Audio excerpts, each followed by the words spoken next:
Today we are going to discuss the graphical representation of data, mainly the frequency distribution. So the first representation is going to be histogram. Now we will have a look at how we can plot a given data in the form of a histogram, and we will find out what is the difference between a histogram and a normal bar diagram. Now, in this type of representation, the given data are plotted in a form of series of rectangles. As you can see in the figure, this is the picture of a histogram, and here I have plotted the data in a series of rectangles. Now you can't differentiate between this rectangle, since this is represented in the form of a block. Now each rectangle, if there is no gap between each rectangle, so there is a series of rectangles here which is connected to each other, which is kept very close without any gap. So it is like 1 2 3 4 5 and 6 rectangles attached to each other. So now let's see how we can plot these data. It is said that in a histogram, unlike the bar diagram, we don't have any gap between the bars. It is all the gap is avoided over here. So let's have a look. The class intervals are marked along the x-axis, as you can see, and the frequencies along the y-axis. Okay, then to a suitable scale. Now, unlike the bar chart, as I said before, which is one-dimensional, meaning that only the length of the bar is a material over there. In a bar chart, it is we only take into consideration the length of the bar. But here in a histogram is a two-dimensional, in which the length and the width, both the length and the width of the rectangular bar is important. A histogram is constructed from a frequency distribution grouped data, where the height of the rectangle is proportional to the respective frequency. See? And the width of the rectangle represents the class interval. Okay, and the width of the rectangle represents the class interval.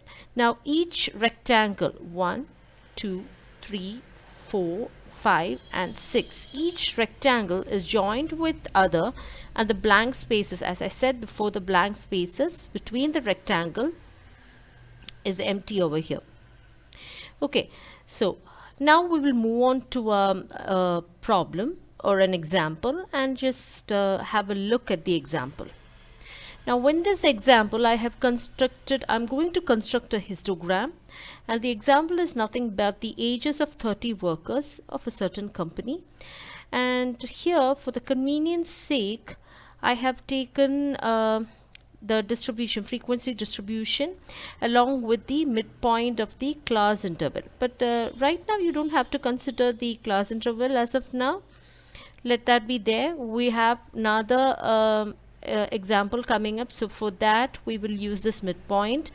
As of now, we will use the class interval and the frequencies for the construction. Okay, now let's have a look at how we have constructed. So I hope you are familiar with this picture by now. So again, in the x-axis I have plotted all the class intervals, and the y-axis it is the frequencies. So here the frequencies are like 537 537, that is in the class interval 15 to 25, it is the frequency is 5. So just have a look over here, 15 to 25, you can construct a rectangular block like this. Okay, now you can construct this using your pen. You can construct the histogram in your paper, and later on we will move to Excel.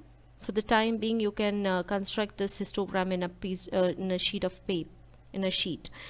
So the next interval is 25 to 35, that is over here, and there also the corresponding frequency, it is 3. So I just locate where I have my 3. Yes, I found it out, it's over here. And then I constructed a rectangle. And then moving on to the next class interval, that is 35 to 45. The corresponding frequency is 7. I just went and located where my 7 is. I found it out, and then I started to construct the rectangular bar, and so on till the whole class interval and the frequencies are taken into consideration. So this is how a histogram is constructed. The only thing that you have to keep in mind is you should not leave any gap between the rectangular bars.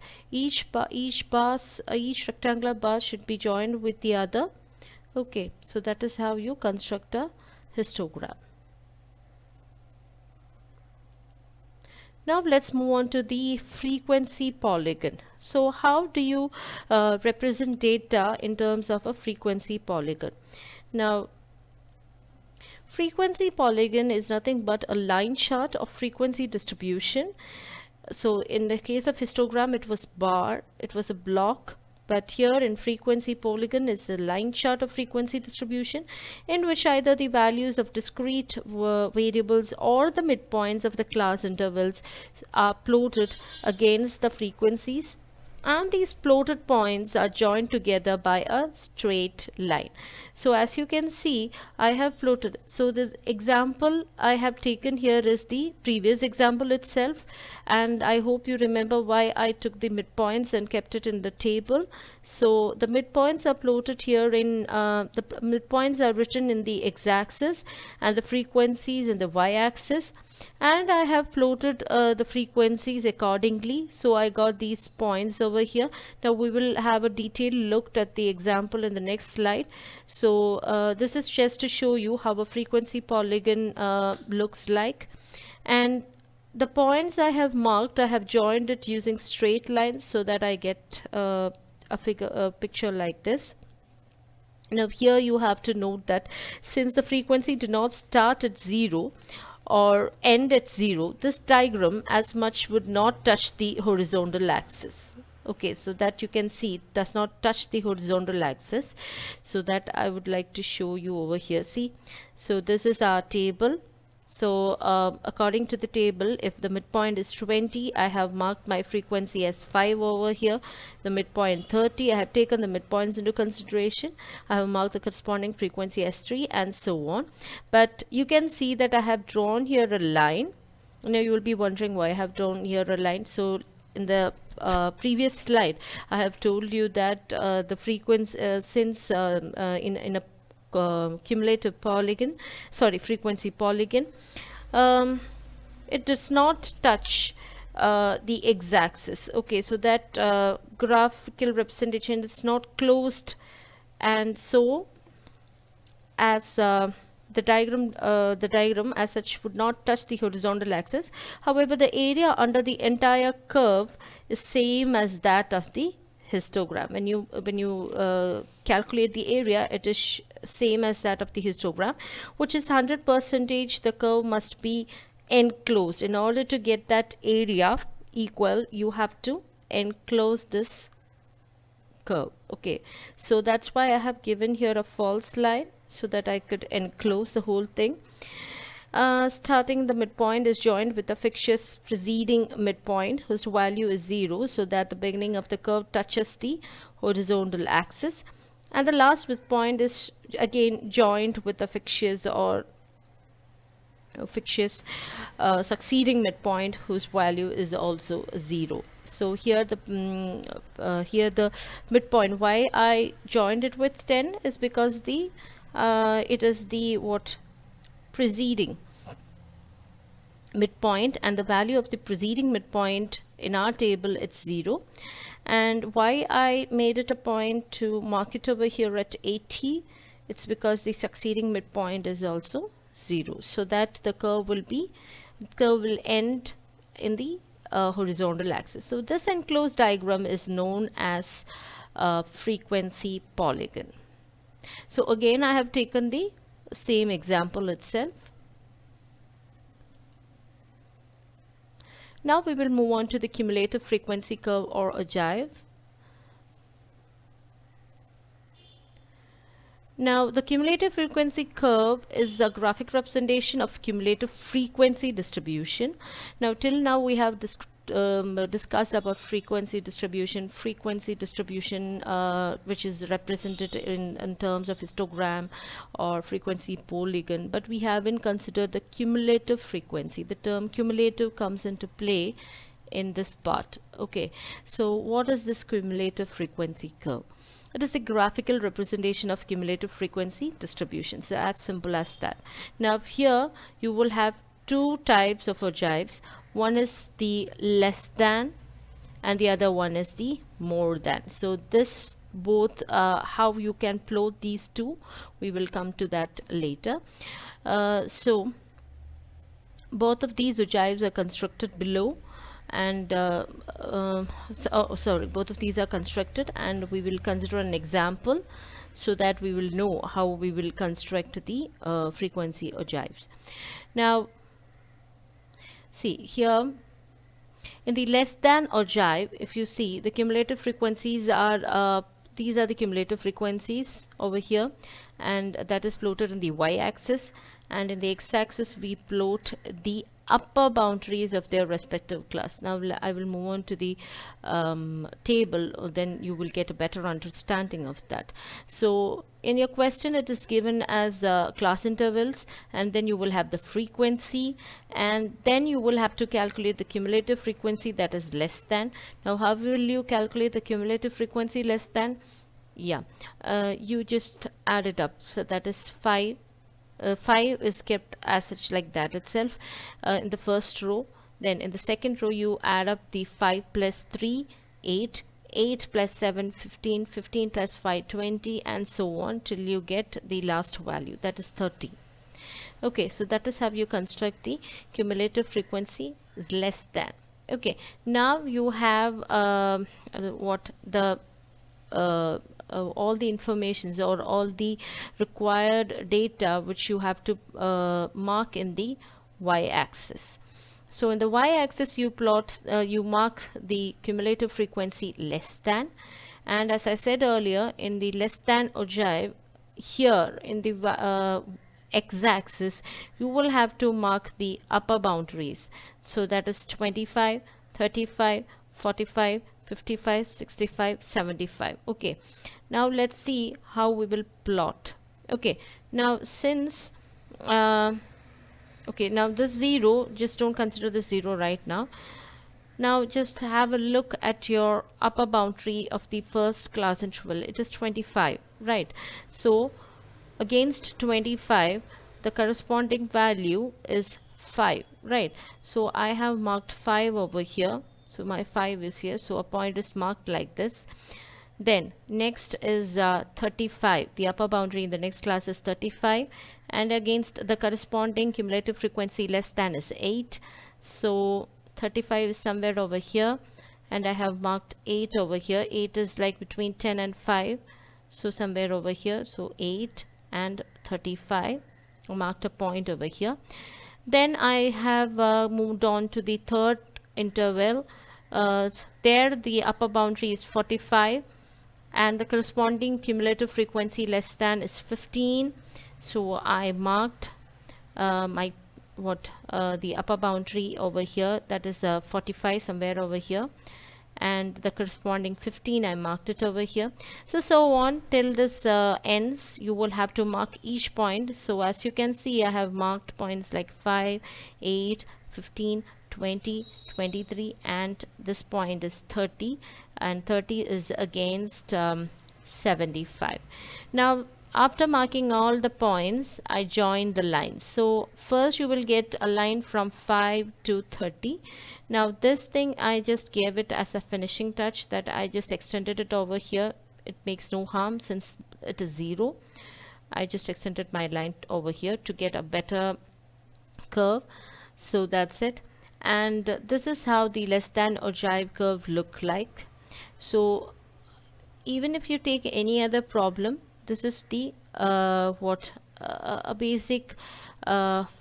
basic nature of this curve, less than ogive curve. This comes like this because of the data that we have here, that is the cumulative frequency data, less than data is something like, you know, when you add up the values, it comes to a bigger number at when the final stage, or the final value is a bigger number.